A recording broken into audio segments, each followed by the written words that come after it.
어려운 철학책을 한 글자 한 글자, 한 문장 한 문장 함께 읽으면서 설명해 드립니다.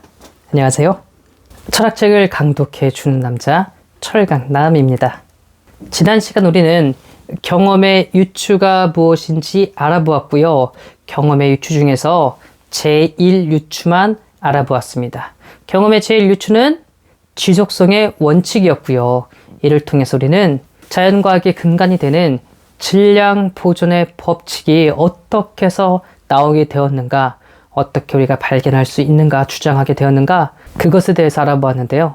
오늘은 이어서 제2유추, 즉 계기성의 원칙에 대해서 한번 알아보도록 할게요.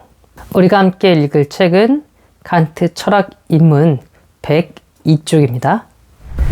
제2유추. 그러나 만약에 우리의 오성이 실체를 결합하여 통이라는 원칙을 실체에 대하여 적용하지 않는다고 한다면 우리는 실체에 있어서 행해지는 상태의 변화를 경험에 통일할 수 없을 것이다. 이 원칙은 시간에 있어서 계기하는 현상에 관계하는 것으로서 그것은 시간 계기의 원칙이라 불려져야 한다. 이 원칙은 다음과 같다. 모든 변화는 원인, 결과의 결합 법칙에 따라 생긴다. 이것이 중요한 인과율, 즉 경험의 제2의 유추이다. 경험의 유추의 제1유추는 지속성의 원칙이었다고 한다면 제2유추는 계기성의 원칙입니다. 더 쉽게 이야기해서 원인과 결과라고 보시면 좋을 것 같습니다. 즉 계기란 어떤 것들이 잇따라서 연달아서 일어남인데 그것이 아무렇게나 일어나는 것이 아니고요. 우리의 현상을, 우리의 심성을 통과한 이상 시간의 법칙을 통해서 혹은 우리의 범주를 통과해서 규칙적으로 이해할 수 있게 되고 인식할 수 있게 되는데요. 그것은 바로 언제나 원인과 결과라는 인과의 법칙을 따른다. 이게 경험의 제2유추입니다. 끝입니다. 네, 이게 핵심 포인트고요. 또 그 뒤 이야기는 이 내용에 대한 부가 설명이라고 설명을 더 덧붙이는 거라고 보시면 좋을 것 같아요. 만약에 우리의 오성이 이 원칙을 자연에 적용하지 않는다고 한다면 어떻게 될 것인가? 우리는 어쨌든 개개의 현상을 지각할 것이다. 우리는 수학적 원칙에 의해 그렇게 할 수 있다. 우리는 또 시간 계기를 지각할 것이다. 지속성의 원칙이 우리에게 이것을 가능하게 할 것이다. 그러나 연속적 현상 사이에는 필연적 관계는 없는 것일까? 가령 꽃이 피고 있는 장미가 시드는 것을 지각할 것이다.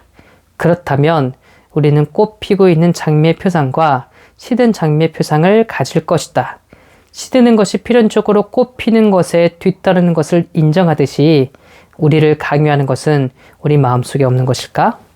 마찬가지로 우리는 시드는 것이 꽃 피는 것에 선행한다고 생각할지도 모르는 것이 아닌가? 그런데 도대체 누가 시드는 것이 언제나 꽃 피는 것에 뒤따라야 한다는 판단을 강요하는 것일까? 그것은 바로 인과율이다. 어떠한 이유로 그러한가? 인과율이란 것은 선행 상태가 후속 상태의 원인이라는 것을 나타내는 법칙이기 때문이다. 꽃 피는 것은 시드는 것의 원인이다. 그러므로 현상이 규칙적으로 계기하는 경우에는 우리의 판단력은 경험의 제2유추에 따라 인과성의 범주를 적용할 수 있는 것이다. 이 경우 시간에 있어서의 규칙적 계기는 인과율의 범주에 대해 도식으로서 유용한 것이다. 칸트는 이야기하고 있습니다. 인과율이 없다고 생각해 보자고요. 앞에 직관의 공리를 통해서 우리는 어떤 사물의 외연을 알 수 있을 거고요. 지각의 예류를 통해서 그것의 내프량, 밀도를 파악할 수 있을 거고요. 경험의 제1유추를 통해서 그 사물이 지속하고 있다는 것, 내 앞에 실제적으로 존재하는 것도 알 수 있을 것입니다. 그러나 그것들이 어떻게 관계하고 있나, 이것은 무엇을 통해서 알 수 있을까요? 네, 저 인과성의 원칙을 통해서, 계기성의 원칙을 통해서 알 수 있다고 칸트는 이야기를 하고 있어요. 우리는요, 꼭 누가 가르쳐 주지 않더라도 활짝 핀 장미 다음에 시드는 꽃을 발견하고요. 번개가 번쩍인 다음에 청둥이 친다고 이야기를 할 거고요. 봄 다음에 여름, 여름 다음에 가을, 가을 다음에 겨울이라고 말할 거예요. 누가 시키지도 않았는데, 누가 강요하지도 않았는데 매번 이렇게 과거에서 현재로, 원인에서 결과로 지금 있던 일은 언제나 뭐 하는 겁니까? 아니면 그 반대로, 즉 지금 발생한 일은 꼭 뭐예요? 앞에 어떤 원인이 있었기 때문에, 선행한 그 무엇 때문에 가능한 거다. 왜 이렇게 생각을 하냐고요. 그건 바로 우리에게는 어떤 규칙적인 계기를 인식하고 파악하는 그런 능력을 기본적으로 가지고 있기 때문이다 라고 칸트는 이야기하고 있어요. 어디서 나왔죠? 네, 물론 범주에서 나왔죠. 원인과 결과, 인과성이 우리 사유에 있는 그 범주 틀이지 않았어요? 우리가 가지고 있는 오성의 순수한 개념이었잖아요. 즉, 사물들의 다양한 관계를 이해하기 위해서 우리는 인과성의 어떤 원칙을 통해서 파악하고 있다. 그것에 대해서 알 수 있는, 인식할 수 있는 통일된 객관적인 어떤 원칙을 가지고 있다라고 칸트는 이야기하고 있네요. 그런데 이 인과성의 원칙은 과학에 대해 어떠한 의미를 갖는 것일까? 이 원칙이 없으면 자연 현상의 법칙적 관계는 존재하지 않을 것이다. 이 원칙은 모든 연구의 근원적 원리이다. 어떤 일이 생기면 원칙은 우리로 하여금 감히 그 원인을 추구하게 한다. 그 원인을 발견하면 우리는 더욱 이 원인의 원인을 묻는다. 이래하여 영원에 이르게 된다. 그리고 그때 원칙이 계기하는 현상 사이에 만드는 관계는 우리에게는 보편적 또는 필연적으로 타당하다. 왜냐하면 오성은 모든 규칙적, 계기적 현상을 원인 및 결과의 관점하에 있어서만 인식할 수 있는 성질을 갖고 있기 때문이다. 우리의 오성은 선천적으로 우리에게 존재하는 인과율을 현상의 시간 계기 속에 투입하기 때문에 우리는 이 법칙을 자연의 세계에서 다시금 발견해야 하는 것이다.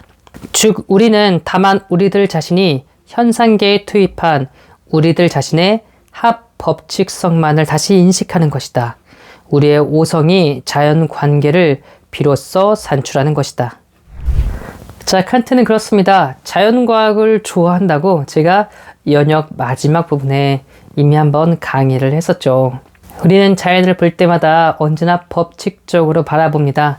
물은 위에서 아래로 흐르고, 낮이 있으면 밤이 있고, 밤이 있으면 낮이 있고, 언제나 일정한 법칙과 흐름에 따라서 자연이 흘러간다고 생각을 하죠. 그런데 우리가 경험하는 자연은 다 뭘까요? 우리 심성에 맺힌 거니까 현상에 불과하기 때문에 그런 자연의 법칙을 발견할 수 있는 건 애초에 우리 심성 안에, 우리 이성 안에 이 자연을 법칙적으로 발견할 수 있는 가능성을 가지고 있어야 된다라고 이야기를 하고 있어요. 우리의 기본적인 사유틀이 언제나 원인과 결과, 원인과 결과라는 이 인과작용을 통해서 대상을 이해하고 있기 때문에 우리는 지금의 이 결과를 통해서 원인이 뭐였지? 라고 유추해낼 수도 있는 겁니다. 그러니 우리에게 주어진 자연의 현상의 근원을 찾아서 자꾸 원인으로 소급해서 물어감을 통하여 그 근원에 혹은 영원에 이룰 수 있다고 칸트는 이야기하고 있네요. 전에 말했던 것처럼 칸트는 다시 한번 이야기를 하고 있습니다. 자연을 연구하는 것, 어떤 법칙을 발견하는 것, 그거 진짜 자연이 그러하기 때문에 우리가 그 자연의 모습과 상태를 수용해서 파악하는 것 같죠? 착각입니다. 사실은 애초에 우리가 생각하는 이 인식 능력이 그렇게 법칙적으로 일정한 관계와 규칙에 의거해서 받아들이기 때문에 가능한 겁니다. 라고 칸트가 이야기하고 있네요. 칸트가 말하는 여러 가지 범주라든지 그 인식의 틀에서 가장 중요하게 생각하고 자주 설명하는 건 실은 인과성입니다. 이 인과성은 도식에서도 범주에서도 명확하게 드러나는데요. 원칙에서도 마찬가지네요. 오늘도 이렇게 어려운 내용 저와 함께 같이 읽느라고 너무나 수고하고 애쓰셨습니다.